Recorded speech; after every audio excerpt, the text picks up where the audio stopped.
The remaining 8 students, who are in many ways the lifeblood of this endeavor, are the editors. Their job, and I respect them deeply for it, is to read all of these interviews as well as various secondary sources and to write a book, to write an oral history of the rise and the fall of the Berlin Wall. I'm an editor, so basically our job is to organize all of the different interviews into one coherent chapter. Me and my partner Anna were supposed to do basically whatever happened after the wall and the challenges that the people in Berlin faced. So we learned a lot about what was going on and what troubles the people had and how they overcame them and how they're continuing to overcome them. I had to basically read through all the interviews and try to create a story out of them, or more or less a chapter, and I had to go through them and pick out what was best for our chapter. And the hardest part was probably choosing which ones were good enough to be in the chapter and stuff. And I wanted to really kind of listen to the experiences that lots of the Berliners faced when they were going through this time. So it was hard to choose what wasn't going into the chapter.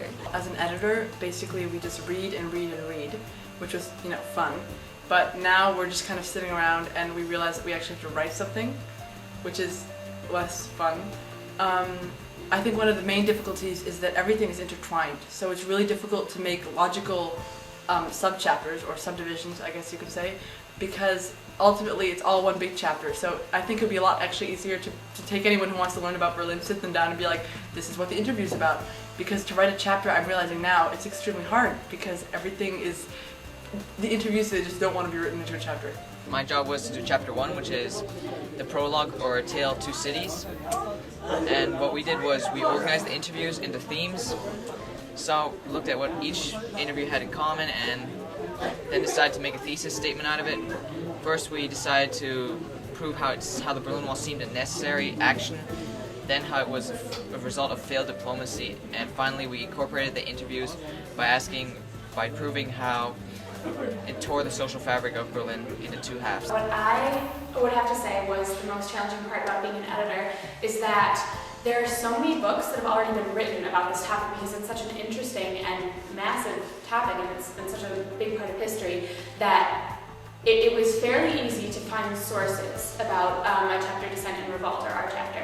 But the problem was we want to make this book original, and obviously it already is because we have so many interviews and things like that, but to make sure that I wasn't just pulling info from things that had already been written and it was obvious and people aren't going to care about it and won't want to read it. And so it was just getting the right information. There was already so much, but pulling the most interesting stuff and then putting it together in an organized way is what I found was really difficult. And also it was definitely a challenge. I've never written a chapter before, but I've also never done it in coordinates with someone else.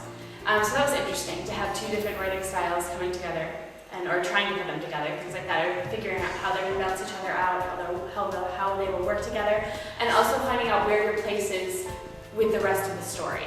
And also making sure that you do justice to these amazing stories that everyone has to tell and really bring their story out in a positive way. I mean, it's been fun. It's been very hard work. There's a lot of sleepless nights, researching and all those kinds of things, and a lot of reading up. But for the most part, I really like the fact that it's editor, and yeah, it's pretty cool. And I really do think it's actually pretty fun to have the responsibility and to do the research, because you really do learn new things every day.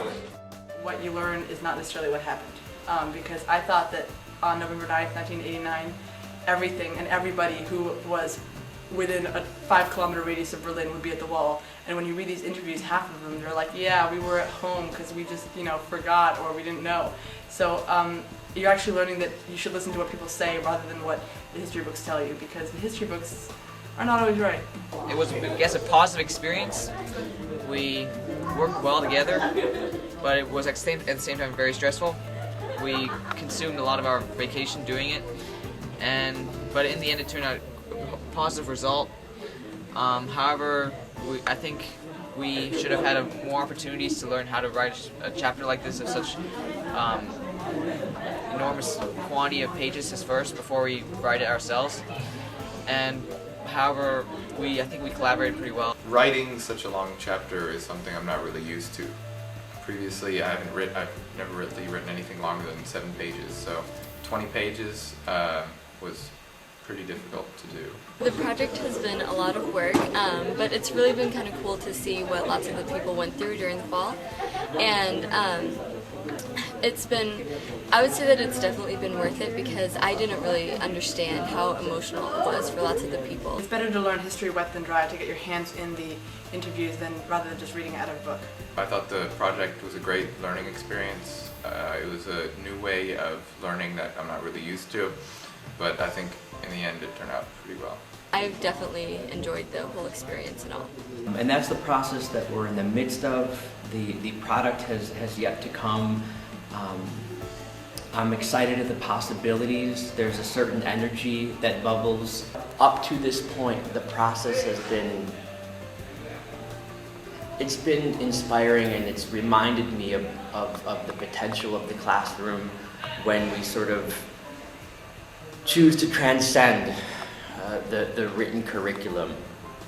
We decide that we're going to engage in something extraordinary and we're going to do it together and support each other in the process. There are teachers in this building and parents in the community who are connected to this book, and there's something special about that, and it's something that I'm proud to be part of, and I'm excited to continue with this process and ultimately to have a product in our hands that we can be proud of.